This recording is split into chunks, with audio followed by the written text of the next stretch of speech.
En Esperanza Colombia Radio ha llegado el momento para estar al día con las finanzas y en esta oportunidad pues nos acompaña en el estudio el ingeniero Ricardo Obregón, a quien saludamos. Ingeniero, bienvenido al estudio de Esperanza Colombia Radio.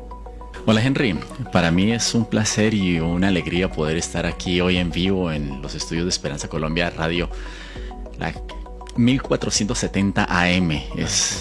De hecho, me estoy dichoso porque por fin nos vemos las caras generalmente hacia la distancia, pero es chévere estar aquí al frente. Sí, señor. Pues le cuento, ingeniero, que no solo estamos en la frecuencia en Medellín, sino en este proyecto de enlace nacional, Esperanza Colombia Radio, también en Bucaramanga, 1020 AM, también allí en las plataformas digitales y en otras ciudades que nos replican a través de emisoras comunitarias. Así que es un placer para nosotros poderle tener a esta hora, Ricardo.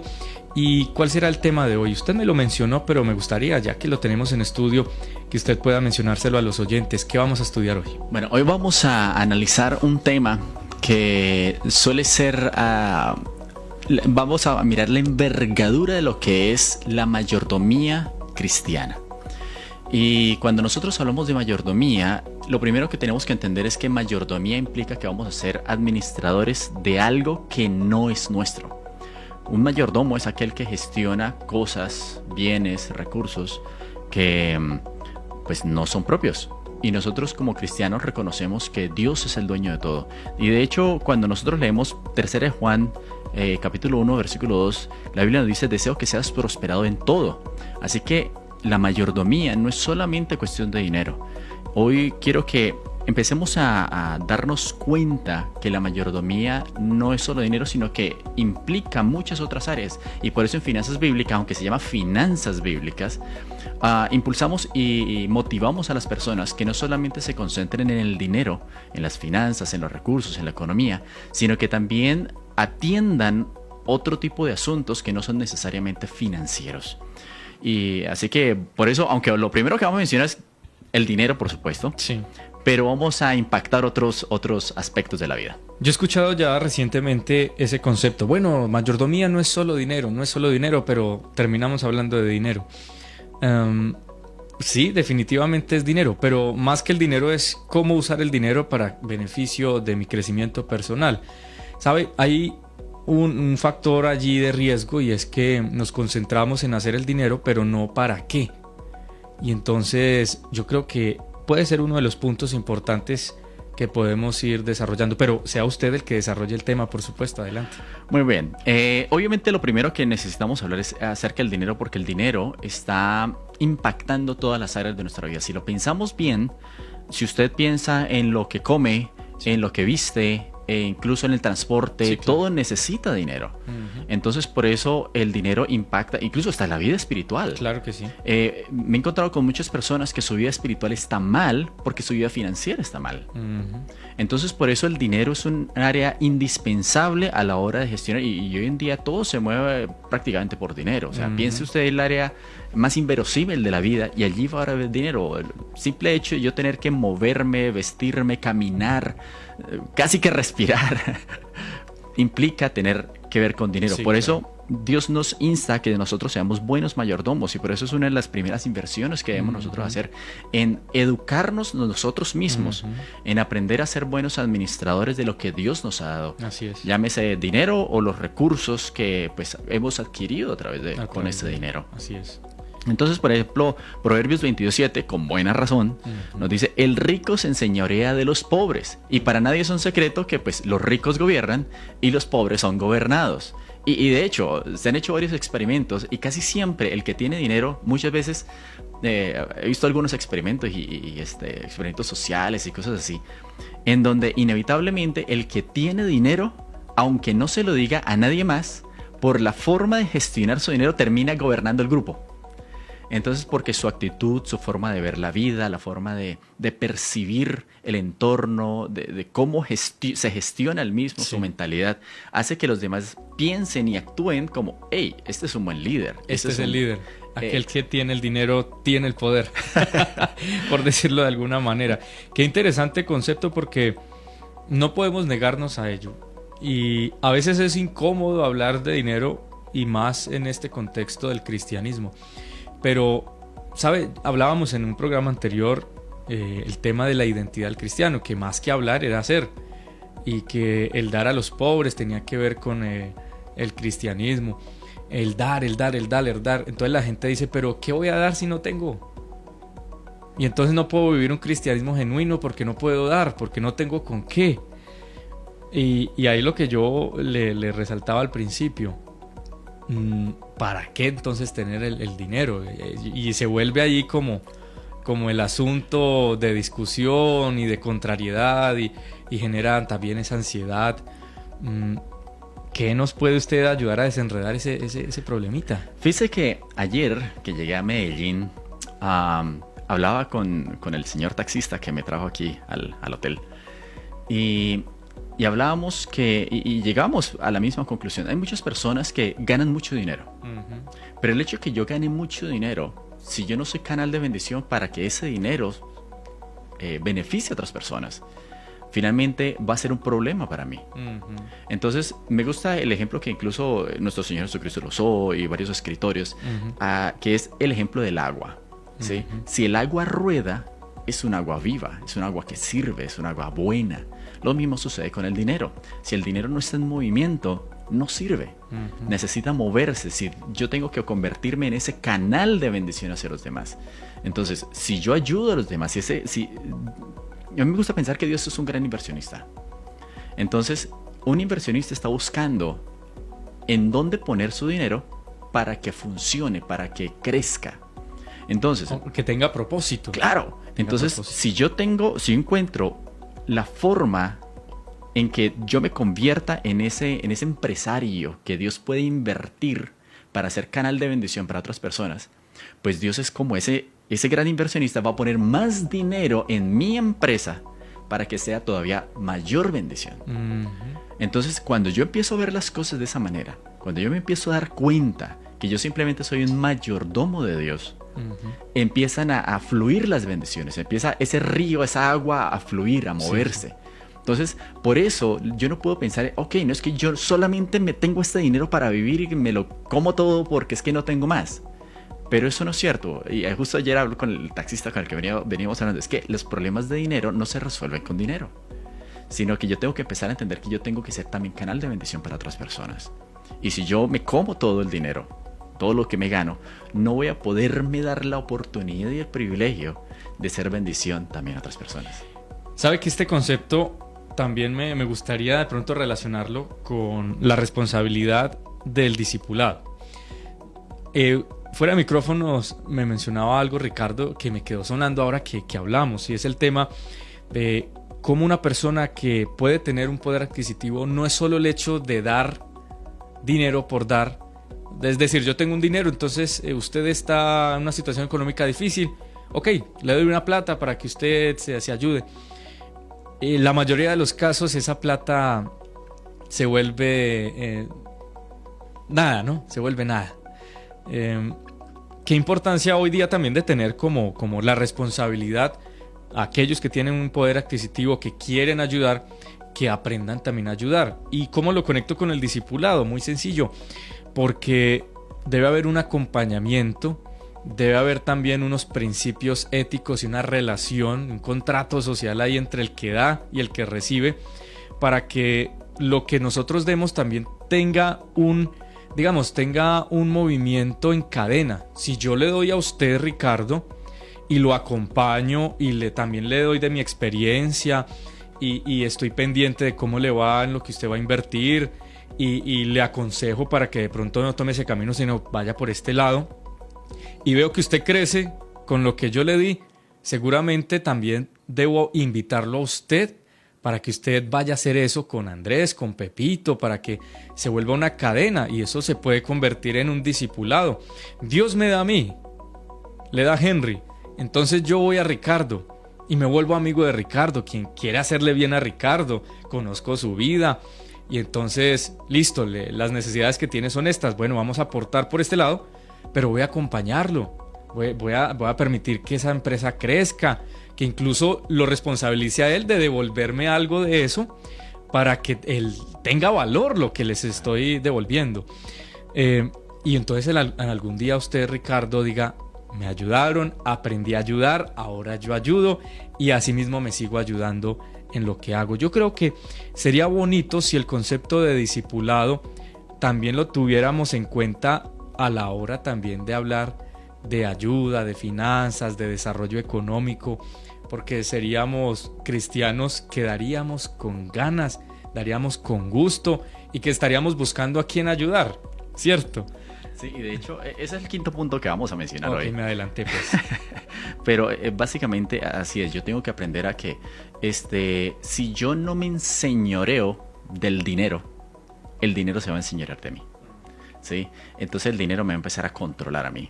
Y por eso dice, el rico se enseñorea de los pobres, porque él ya aprendió a tener control sobre el dinero, ¿sí? El pobre, incluso en estos días hablábamos con alguien acerca que el dinero, si yo no aprendo a gestionarlo, básicamente soy pobre porque me estoy dejando gobernar por ese tipo, llámese antojos, llámese pasiones, llámese gustos, se están enseñoreando de mí. Pero cuando yo sujeto todo eso, como dice la Biblia, todas estas pasiones, yo empiezo a controlar también incluso el dinero y todo empieza a fluir más. Entonces por eso el dinero es el primer aspecto que quiero que empecemos a tener. Ok, la mayordomía, pero no solamente el dinero desde el punto de vista de voy a acumular, sino también cómo puede ser canal de bendición para otras personas. El segundo punto que quiero que veamos de qué implica la mayordomía es el tiempo.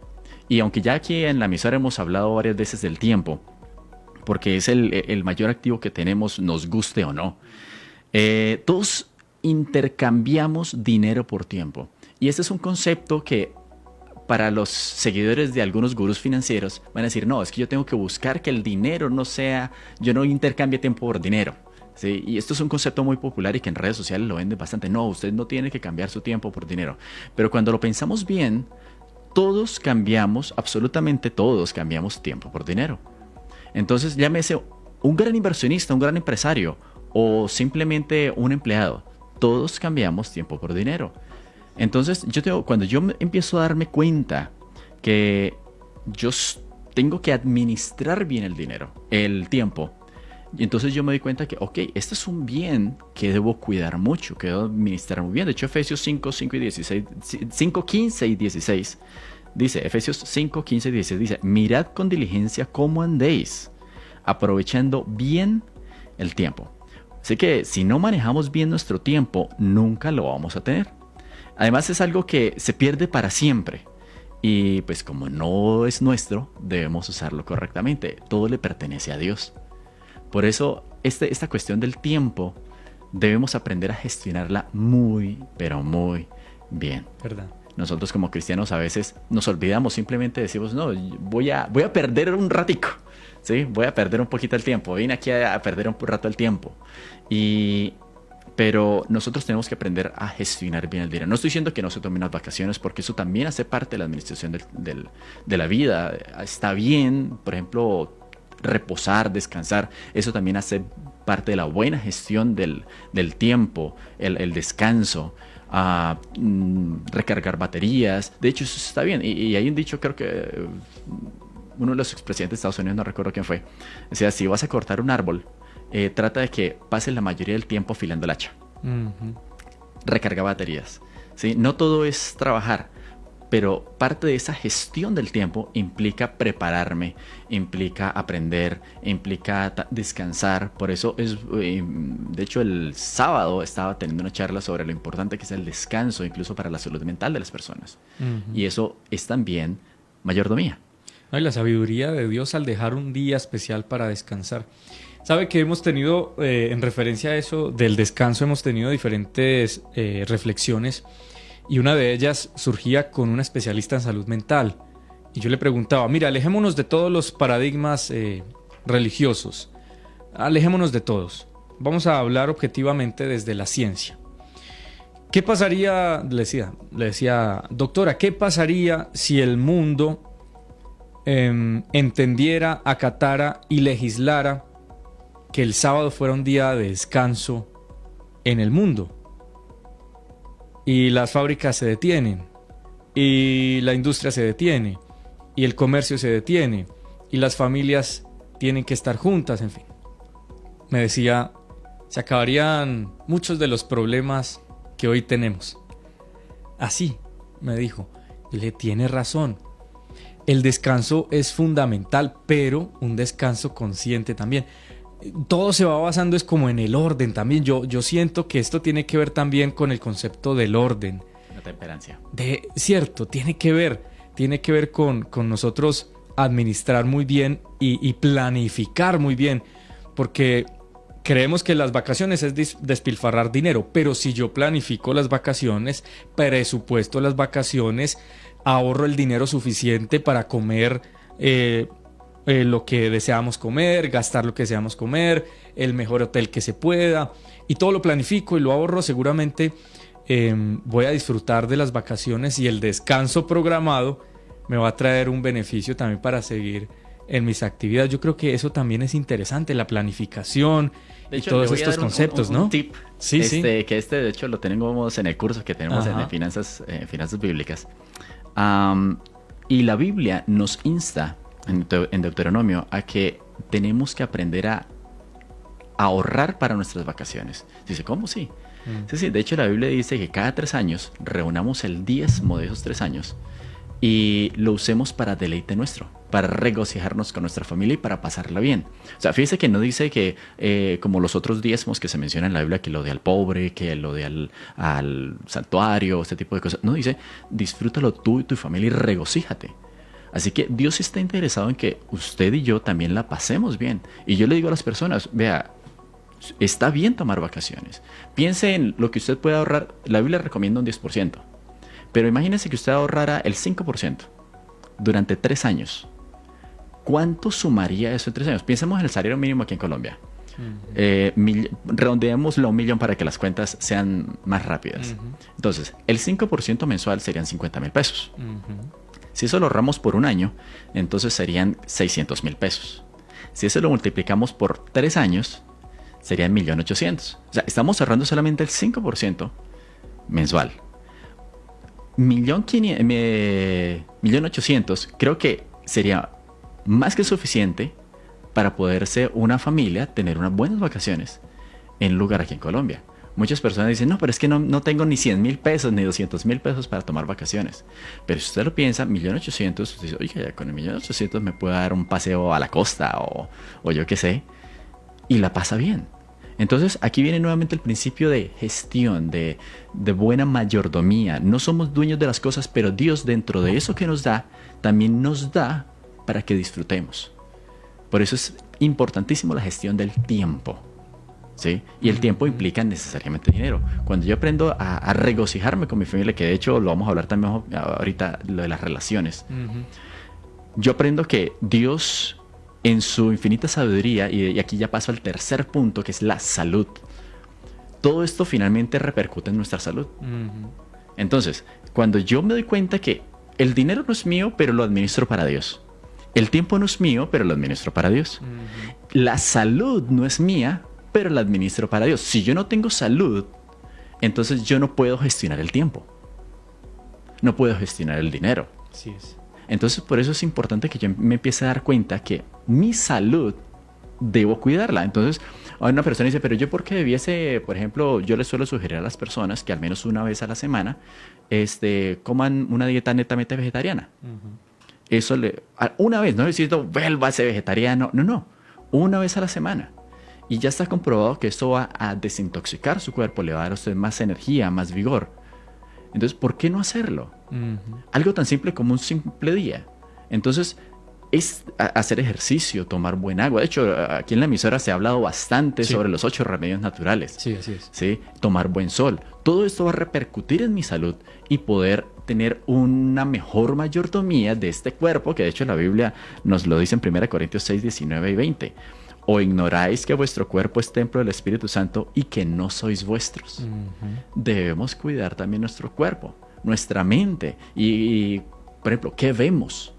¿Sí? Cuando alguien dice, es que me voy a sentar a ver una serie de Netflix, a ver una película. Pero ¿alguna vez se ha preguntado si eso que usted está viendo lo está haciendo crecer? ¿Lo está motivando a convertirse en una mejor persona? ¿Qué? Exactamente. Mayordomía. Fíjense que estamos hablando de conceptos que tal vez no están necesariamente relacionados con dinero, pero indirectamente van a impactar cómo se gestiona mi vida financiera. Entonces, mi salud es indispensable a la hora de yo gestionar los recursos que Dios me ha dado. Si no tengo salud, no puedo alcanzar cosas mayores. Entonces, imagínense un presidente de una empresa que se mantenga enfermo. No va a poder hacerlo. Si usted es el gerente de su hogar, el gerente de su familia, si usted está enfermo, no va a poder llevar dinero a su casa. Entonces, fíjense cómo la salud está impactando mis finanzas también. Sí, yo creo que ese equilibrio también, si usted me permite comentar lo que usted nos comparte. Porque he escuchado, por ejemplo, a personas que dicen, bueno, yo voy a trabajar, lo voy a hacer solo para ahorrarme los trabajadores, y voy a trabajar al sol, al agua, para que me rinda y entre menos tiempo me desgaste haciendo esto, pues más rápido voy a obtener. Pero entonces no tienen en cuenta la dimensión salud, ¿no? Bueno, si me mojo, si trabajo solo, el mayor esfuerzo que a corto, a mediano plazo va a repercutir en mi salud. Entonces, lo que supuestamente gané, me lo voy a gastar en medicinas, me lo voy a gastar en los días que no voy a poder trabajar por estar enfermo. Todas estas dimensiones son tan importantes. Yo creo que lo que hoy podemos aprender y podemos ir sacando algunas conclusiones es que el dinero es lo último que tiene que ver con unas finanzas saludables en mi vida. Es decir, cuando ya llegue al dinero, ya debo tener un constructo integral de salud, de emociones, de pensamientos, de estilo de vida, para que al momento de llegar a tener ese poder adquisitivo, pueda yo tomar las mejores decisiones. Porque estamos persiguiendo primero el dinero, Ricardo, y a todos nos pasa. Creemos que solucionar nuestra vida es tener más dinero y entonces hemos aprendido con Ricardo en algunas ocasiones que no se trata de alcanzar el dinero, sino saber administrar lo que tengo. Entonces, si sé qué hago con lo que tengo, si conozco, incluso hay personas que ni conocen lo que tienen, no saben lo que tienen. Es impresionante. Y el dinero, algo que quiero que todos los oyentes empiecen a darse cuenta, es que el dinero va a ser el resultado inevitable. Cuando yo empiezo a ser mayordomo, buen mayordomo en todas las áreas de mi vida, el dinero va a ser un resultado inevitable. Así es. Por eso la Biblia, a mí me llama mucho la atención que la Biblia llama, cuando habla de sabiduría, inevitablemente inherente o cerquita, va a encontrar usted el concepto de dinero o riqueza. El sabio, te dice, el sabio sabe gestionar, sabe administrar, sabe hacer esto, sabe hacer aquello. Y el sabio es rico. Sí. ¿Por qué? Porque ha aprendido a gestionar todas las áreas de su vida. Y la riqueza va a ser un resultado inherente a esa sabiduría, a esa temperancia, a esa buena administración, a esa buena mayordomía. Por eso nosotros tenemos que aprender a darnos cuenta que sí, el dinero es importante, es inevitable, pero va a ser el resultado de yo gestionar bien todas las áreas de mi vida. Y quiero de una vez pasar a la cuarta, que son las relaciones. Adelante. Porque Dios nos creó a nosotros como seres sociales, ¿sí? Y tanto así que, por ejemplo, en el mismo momento de la creación, Dios creó el matrimonio. Dios no nos creó islas. Dios no nos creó como seres individuales. Dios nos creó para que seamos sociales. Creó la familia. Así que toda nuestra vida vivimos en comunidad. Por eso quien no aprende a relacionarse con Dios y con los que lo rodean, pues va a tener una peor calidad de vida. Incluso está condenado a vivir menos de los que son felices con quienes le rodean. Entonces yo tengo que aprender a vivir bien con los que me rodean. Yo no puedo pensar que es que yo soy una persona solitaria, es que no me gusta relacionarme con las personas. Y por ejemplo, yo personalmente me considero una persona relativamente introvertida, pero desde hace varios años yo me he mentalizado, Dios nos creó como seres sociales. Se ha comprobado, ya la ciencia ha demostrado que las personas que se relacionan mejor con los que los rodean viven más, son más felices. Entonces, ¿por qué debo yo ahora aislarme? Y aquí yo quiero invitar a las personas que se relacionen bien con todo el mundo, con su jefe, con su familia, con sus empleados, con el mundo. Vea, usted no va a ganar nada sino desgusto de tener menos tiempo de vida y calidad de vida cuando no lo hace. Por eso nosotros tenemos que aprender a relacionar y tenemos que ser buenos mayordomos de relaciones personales. Y esto también es riqueza, ¿sabe, Ricardo? Que algo que he aprendido en la vida es que las relaciones son riqueza. nos hacen ricos también. Tener buenos amigos, tener buenos aliados, tener buenos conocidos.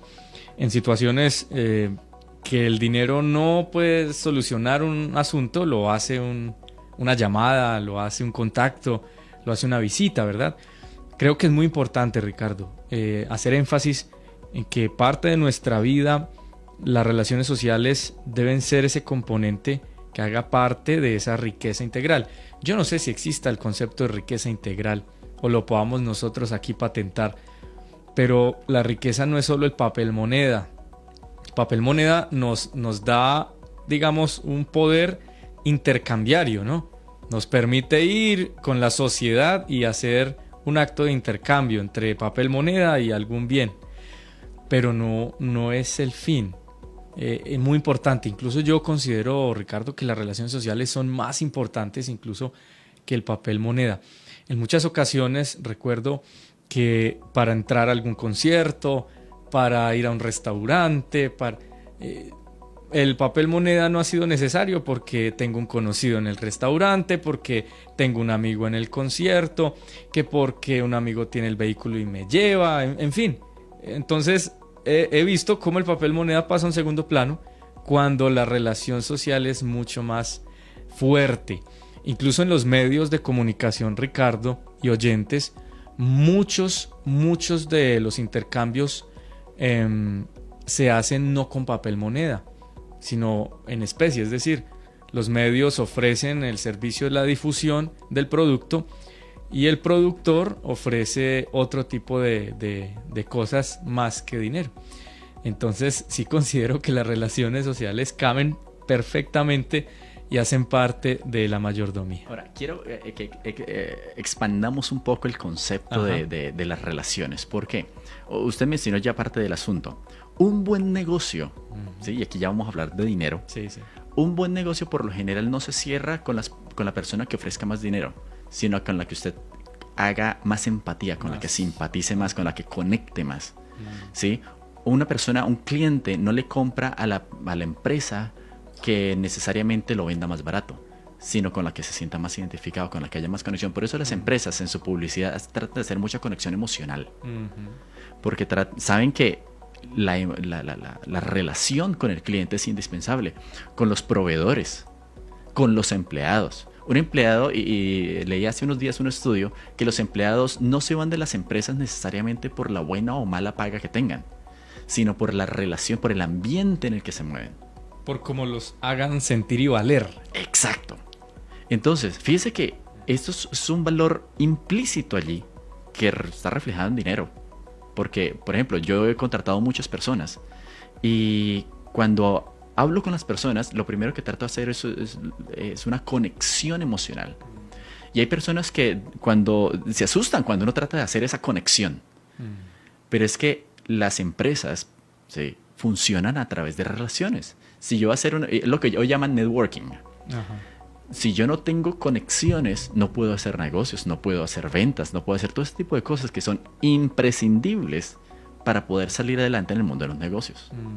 Entonces, por eso es tan importante que yo aprenda a gestionar mis relaciones sociales. Nos guste o no nos guste. Y esto me lleva automáticamente al punto 5, que son las emociones, porque está conectado.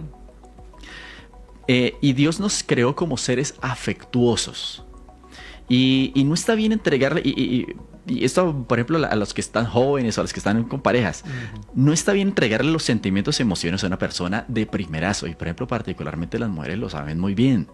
Porque si de repente un hombre así las acaba de conocer y le abre su corazón y le dice todo lo que siente, la mujer dice, bueno, ¿y este por qué me acaba de conocer y de repente me está diciendo todo lo que siente y todo un montón de cosas?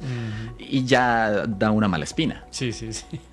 Entonces, ¿por qué? Porque tenemos que también ser buenos mayordomos de nuestras emociones, de nuestros sentimientos. Es cierto, Dios nos creó emocionales, sentimentales, pero tengo que hacer una buena mayordomía también de las emociones. Así es. ¿Sí? No puedo estar derrochando a diestra y siniestra, porque eso me va a traer malas consecuencias. Pero si no lo hago, también voy a tener malas consecuencias. Y quiero, por ejemplo, se han hecho varios estudios alrededor de qué tan importantes son las emociones en el ser humano. A tal punto que, por ejemplo, hay varios psicólogos, está John Bowlby, está Mary Ainsworth, que han analizado la importancia del apego, por ejemplo, en la infancia, de cuán importante es que, por ejemplo, un niño tenga un apego emocional a lo que nosotros conocemos como papá y mamá. Por ejemplo, estuvo Harry Harlow, que hizo un estudio de monos, e incluso los monitos, cuando se les desprendía de sus papás y se les, digamos así, se les prohibía tener acceso o contacto en ellos, los monos morían. Entonces, y varios experimentos desde la ciencia. Desde la ciencia alrededor de esto, cómo se comporta un niño cuando no tiene contacto. Incluso, por ejemplo, algunos no se recuperan, mantienen enfermos y desarrollan problemas incluso patológicos por no tener contacto con las personas. Dios nos creó como seres que necesitamos contacto, necesitamos emociones, necesitamos sentir que nos estamos conectando con las demás personas. Entonces, yo por esa razón, incluso por ejemplo aquí en Colombia, el famoso método canguro que desarrollaron los pediatras Edgar Rey y Héctor Martínez aquí en Colombia, en Bogotá, demuestra eso, que yo necesito contacto. ¿Qué es el método canguro? Un niño, particularmente los prematuros, cuando pues nacen pues con nacen débiles, pero ellos descubrieron que cuanto más contacto tenía este bebé con su papá, con su mamá, piel a piel, se enfermaban menos y se desarrollaban más. Entonces por eso desarrollaron el método canguro. Ponerlo en el pecho, sentir las palpitaciones, ese tipo de cosas. Nosotros como seres humanos necesitamos aprender a gestionar nuestras emociones. Por eso en Efesios 4, versículo 2 y versículo 3 nos dice: con toda humildad y mansedumbre, soportándoos con paciencia los unos a los otros en amor, procurando guardar la unidad del Espíritu en el vínculo de la paz. Paciencia. ¿Sí? Es cierto, somos diferentes. Es cierto, pues en este mundo de pecado, los problemas van a existir, nos van a afectar emocionalmente, podemos herir emocionalmente a una persona, pero yo tengo que aprender a gestionar, a ser buena mayordomía de mis emociones, no porque me dijeron algo entonces me voy a ofender. Y esto inevitablemente va a repercutir en las finanzas. ¿Por qué? Porque si yo me estoy dejando afectar por todo el mundo, si me estoy dejando afectar por todo lo que las personas dicen o piensan de mí, pues me voy a aislar y finalmente no voy a tener con quién relacionarme, y eso finalmente va a impactarme a mí a nivel financiero. Fíjense cómo estamos hablando de un montón de cosas, pero todo esto me va a afectar a mí finalmente a nivel financiero. Yo le comento un caso de unos muchachos que conocí. Montaron un grupo de amigos un restaurante mexicano en un sector de la ciudad de Medellín. Les empezó a ir muy bien y empezaron a vender muchísimo.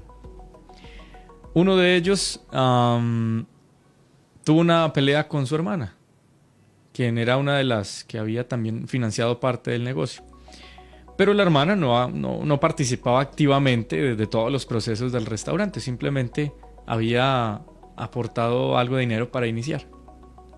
Este muchacho, después de la pelea con la hermana, decide deshacer la sociedad y acabar con el restaurante por una pelea con la hermana. Y entonces el restaurante deja de existir, la hermana opta por subarrendar el espacio y el mobiliario, ya tenía todo. Y desafortunadamente el restaurante que queda allí subarrendado, pues fracasa, haciendo que ambos pierdan la inversión y hoy estén como dicen entre comillas, como cualquier cristiano buscando trabajo. Yo le digo, Ricardo, la importancia de lo que usted menciona en ejemplos como este, un ejemplo real. Qué tan importante es nosotros también tener esa administración emocional. Eso de hecho tiene nombre, se llama inteligencia emocional. Sí, administrar a la hora de hacer los negocios. Porque no vemos lo que sucederá, no vemos las consecuencias a mediano y largo plazo, sino que tratamos de defender nuestro propio ego, ¿cierto? En ese momento, y utilizamos el mismo pequeño poder que tenemos para tratar de dañar al otro, pero realmente es un daño que nos hacemos nosotros. Vea, se quedaron sin trabajo, se quedaron sin empresa, se quedaron sin plata. por simplemente tratar de defender su posición, su ego, ¿cierto? Su ego herido destruyó un negocio que venía en crecimiento y desarrollo. ¿Qué importancia debemos darle entonces a este asunto a la hora de hacer negocios? Yo lo comento porque siempre creo, Ricardo, que cada conversación que tenemos acá, espero que alguien esté diciendo: a mí me pasó eso, o yo estoy viviendo eso. Y ojalá, si alguien está viviendo eso, podamos decirle: espere un momento, dese cuenta de lo que está pasando y haga lo siguiente. ¿Qué le podemos decir a alguien que está en eso? Le decía ahorita, eso se llama inteligencia emocional. Si las empresas, o básicamente los presidentes de empresas, los gerentes, no supiesen ponerse por encima, y por eso normalmente, o sea, no quiero aquí hablar en contra de las mujeres, sino que normalmente los hombres son menos emocionales que las mujeres. Y por eso es que normalmente... Entre comillas. Sí. En el sentido de que el hombre suele ser un poquito más racional en el buen sentido de la palabra. Pragmático, por decirlo. Sí, exacto. No dice, ok, no pone sus emociones al frente. La mujer sí. Ahora, eso tiene... O sea, cada cosa tiene cabida dentro de un contexto. Entonces yo encuentro mujeres que también son muy inteligentes emocionalmente. Pero pues normalmente, naturalmente, los hombres no le prestamos demasiada atención a las emociones, y por eso es que un par de hombres se pelearon el otro día, son los mejores amigos. ¿Sí? Precisamente por eso. Pero entonces, ¿el punto cuál es? Más allá de eso, un buen gerente es aquel que dice: no, a mí no me importa, yo sé que estoy discutiendo con este empleado, estoy discutiendo con mi socio, pero a pesar de eso voy a seguir adelante. Y esto aplica para los matrimonios, implica para la relación jefe-empleado, implica para la relación de amigos, implica para la relación en el colegio, en la universidad, en todo. Porque yo no puedo permitir que mis emociones afecten mi vida. Simplemente, ok, me hirieron, voy a ver cómo me sobrepongo a este asunto y sigo adelante. Yo de todo tengo que aprender. No importa, ¿sí? Si tengo que pedir perdón, pues pido perdón. Si me afectaron, pues perdono al otro, ya. O sea, es parte del crecimiento que nosotros necesitamos aprender. Y cuando yo empiezo a encontrarle sentido a esto, me empiezo a dar cuenta que todo fluye mejor. Entonces, si usted está dirigiendo una empresa, un negocio, y ve que hay conflictos personales, y de hecho, estos son los mayores retos que tienen las empresas: gestionar las personas. Gestionar un producto es muy fácil, gestionar los procesos es muy fácil, pero gestionar las personas es mucho más complicado. Entonces, por eso, ok, ¿cómo hago para que mi equipo de trabajo funcione, fluya, para que todas las cosas funcionen de la mejor manera, a pesar de que pues, las circunstancias tal vez no sean buenas, que tal vez la empresa esté pasando por una crisis, ese tipo de cosas? Entonces, por eso tenemos que ser buenos mayordomos de nuestras emociones. Y entonces ahora quiero pasar al siguiente, porque finalmente todos estos van como en cadena. Sí. Los recursos naturales y el medio ambiente. Porque nosotros, a pesar de que inicialmente íbamos como hacia adentro, ¿sí? De la sociedad hacia lo que yo soy. Pero si yo miro hacia alrededor, yo tengo recursos como la naturaleza, el medio ambiente, y por eso casi siempre, pues por lo general, me gusta que las soluciones que propongamos, ya sean negocios, que propongamos como empresas, incluso como empleados, cuiden el medio ambiente. Porque nosotros inevitablemente vivimos en la tierra. Y es interesante que en Génesis nosotros encontramos que es uno de los primeros mandatos que Dios le da al ser humano. Le dice en Génesis 2:15: tomó pues Jehová al hombre y lo puso en el jardín del Edén para que lo labrara y lo guardase. Modernicemos el lenguaje: para que lo cuidara, para que lo administrara, para que hiciera buena mayordomía de los recursos que Dios había dado. Administradores totales. Nuevamente, el concepto de mayordomía está en lo que nos rodea.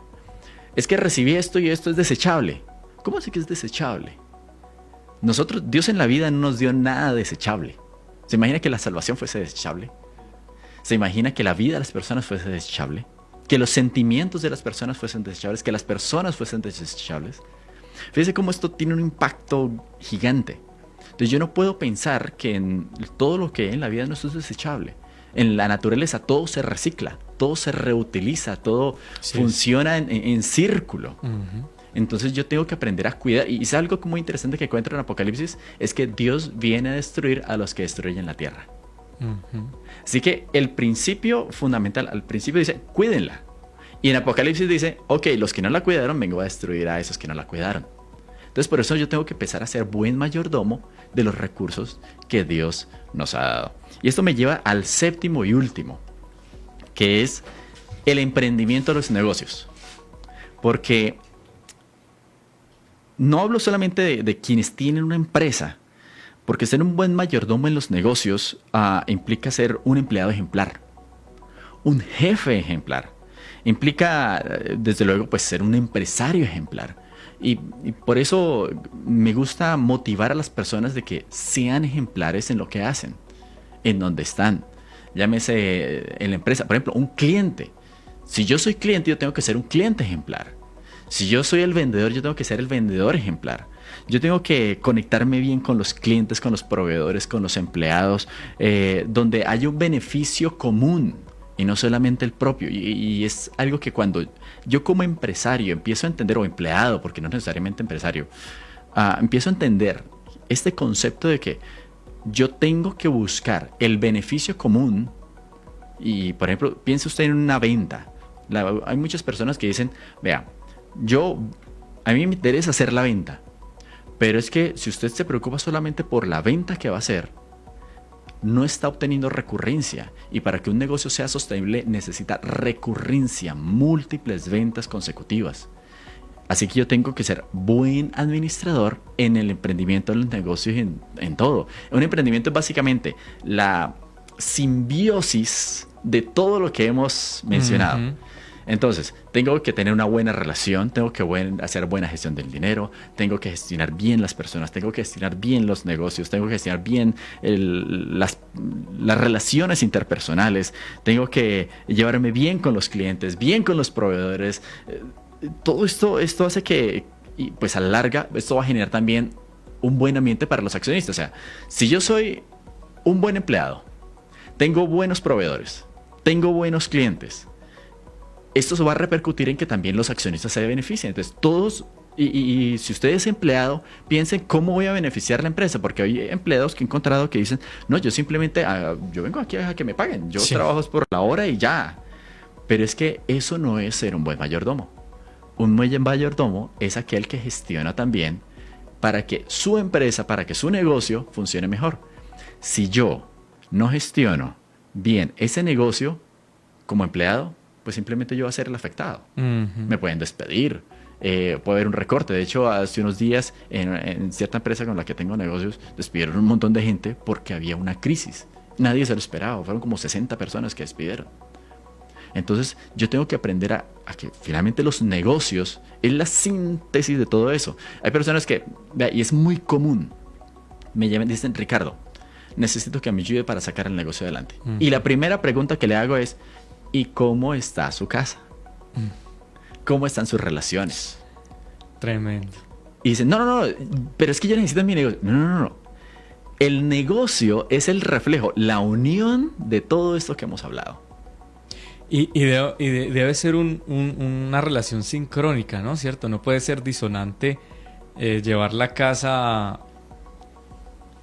Y he encontrado eso, ¿sabes, Ricardo? Y tristemente, personas que en los negocios son exitosos, pero en su familia es un desastre total.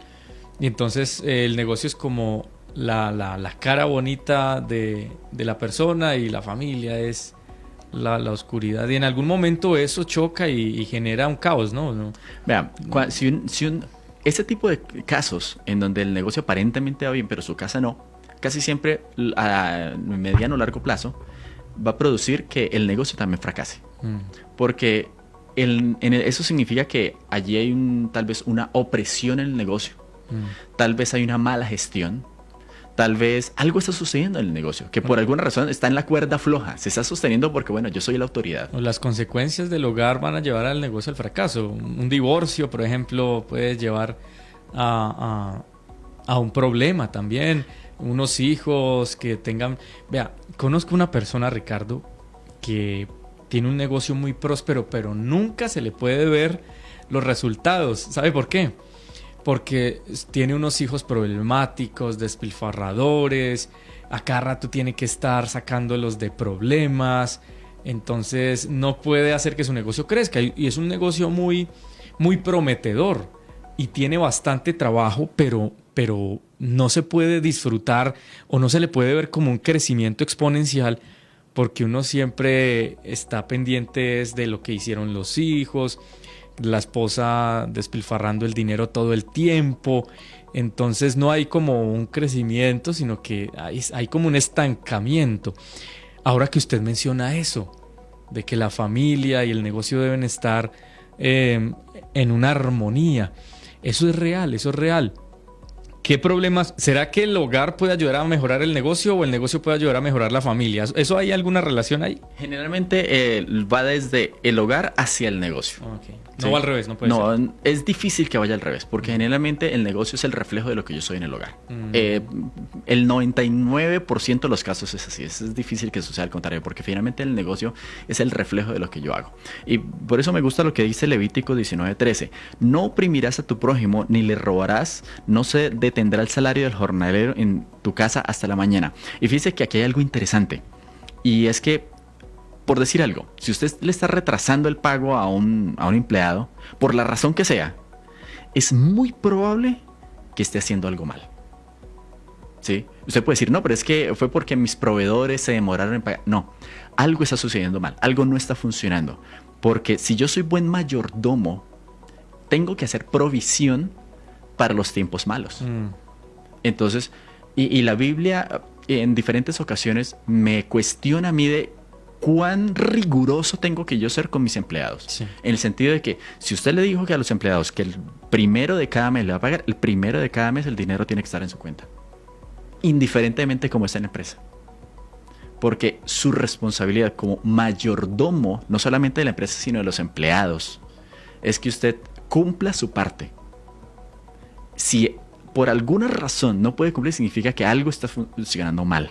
Algo está haciendo mal. Y por lo general casi siempre algo viene de la casa. Entonces, en los negocios, básicamente se va a reflejar de, si yo algo estoy haciendo mal, mi negocio tarde o temprano va a fallar. Si estoy haciendo una mala administración del tiempo, mi negocio tarde o temprano va a fallar. Si las relaciones no están funcionando, tarde o temprano mi negocio va a fallar. Si mis emociones no funcionan, tarde o temprano va a fallar. Y sabe que es interesante, en las acciones de las empresas que cotizan en bolsa, hay un factor muy interesante. Y es, si el presidente o el CEO de la empresa cometió algún error, a nivel familiar incluso, las acciones caen. Porque los accionistas... El nivel de credibilidad, ¿no? También depende, saben muy bien que esto impacta a la empresa. Por eso, escándalo, ese tipo de cosas. Claro. Es que sucede. Y a veces uno dice, ¿pero por qué? Eso es problema de él. Recuerdo una vez que Elon Musk hizo ciertas declaraciones acerca de su hogar, declaraciones acerca incluso del consumo de la marihuana. Y de una vez impactaron y cayeron como 30% de las acciones. Vaya. Entonces, pero la gente dice, ¿pero por esa bobada? No, no es una bobada. Porque los que conocemos cómo funciona una empresa, sabemos que esto tarde o temprano va a impactar en una empresa. Entonces, por eso, y de hecho esta semana vinimos aquí a Medellín precisamente por negocios. Aquí en Medellín se está haciendo el evento de Hive Latinoamérica y vinimos a charlar con emprendedores. Y este viernes, de hecho, vamos a estar en una charla hablando de los 5 secretos bíblicos para tener éxito financiero en los negocios. Sé que incluso si alguno vive aquí en Medellín, lo invitamos a que se pase aquí por Hive, por el evento en la Universidad Adventista aquí. Henry, ¿cómo es la dirección? Que no sé cómo es la dirección aquí del... Fácil, aquí en Medellín usted dice Universidad Adventista y ya, lo traen. Ah, maravilloso. Lo traen así de sencillo, calle 33 con 84. Y llega a la Universidad Adventista más allá de la nomenclatura. Porque eso también hace parte de los resultados del marketing de nuestra universidad. Que en toda la ciudad la conocen, gracias a Dios. Qué bendición. Sí, ¿no? Entonces, para que conozcan, esta semana se están presentando muchos emprendedores a nivel nacional, incluso de otros países, van a venir aquí a la Universidad Adventista a presentar sus negocios, a presentar sus ideas de negocio. Incluso hay un evento el sábado en la noche en The Lions Den para promocionar, hacer algo así como Shark Tank, para promocionar, hacer inversiones. Entonces, pues precisamente por eso vinimos. Pero el viernes vamos a tener una charla sobre cómo tener los 5 negocios, los 5 claves bíblicas, los 5 secretos bíblicos para tener éxito en la vida financiera personal y en los negocios. Así que, de hecho, si alguno se quiere pegar la pasadita, vamos a tener esa charla. Aquí los esperamos y estaremos dando la información acerca de este evento también. Pues muy interesante esta conversación y qué bueno sería que cada uno de nosotros empezara a sacar sus conclusiones y el llamado a nuestros oyentes para que pongan orden primero su casa y de esa manera pueda también llevar a buen éxito su empresa, que es, digamos, una de las grandes conclusiones que podíamos sacar hoy con Ricardo acerca de este tema de la mayordomía. No sé si deseas agregar algo más, Ricardo. No, hagamos un resumen de lo que estudiamos, de qué debemos ser buenos mayordomos. El primero, obviamente, el dinero, porque todo pues finalmente afecta a nuestra vida, el dinero está metido en todo. Segundo, el tiempo. Debemos ser buenos administradores del tiempo que Dios nos ha dado. Tercero, la salud. Llámese ejercicio, alimentación, 8 remedios naturales. Cuarto, las relaciones. Somos seres sociales, así que debemos aprender a gestionar las relaciones con las demás personas. Quinto, las emociones. Debemos aprender a gestionar las emociones. Somos seres emocionales, pero tenemos que aprender a sujetarlas, a administrarlas. Sexto, los recursos naturales, el medio ambiente, lo que nos rodea. Debemos cuidarlo, protegerlo y pues gestionarlo. Y séptimo, todo esto se va a resumir finalmente en los negocios. Llámese empleado, llámese jefe, llámese clientes, proveedores, ventas, recursos, archivo, para donde sea, todo finalmente se va a ver reflejado en el mundo laboral, en el mundo empresarial. Así que con esto básicamente resumimos o cerramos el círculo de todo lo que implica ser un buen mayordomo. ¿Sí? Algunos aspectos derivados de esto, pero finalmente son como los 7 ítems perfectos de lo que implica la mayordomía en nuestra vida. Ser un buen mayordomo, un buen administrador de todo lo que Dios nos ha dado. Pues Ricardo, muchas gracias en serio por esta linda oportunidad que pudimos hoy tener presencialmente al ingeniero en nuestros estudios. Recuerde que este espacio se lleva todos los martes a partir de las 8 de la mañana, algo más, en vivo e en directo, y también usted puede seguir estas conversaciones en el canal de YouTube de Finanzas Bíblicas, en la página web. Allí hay también muchas recomendaciones y por supuesto a través de nuestra página en Facebook, Esperanza Colombia Radio. Ahí están estas conversaciones que quedan grabadas. Si usted la está viendo en diferido, pues le saludamos a usted y esperamos que pueda compartir este contenido. Y a todos nuestros oyentes en vivo y en directo, pues queremos agradecerles también por permanecer con nosotros. Ricardo, gracias y esperamos una próxima oportunidad seguir conversando sobre estos temas de crecimiento personal. Totalmente, espero que esta no sea la última vez que estemos aquí en vivo y en directo desde los estudios de Esperanza Colombia. Un abrazo.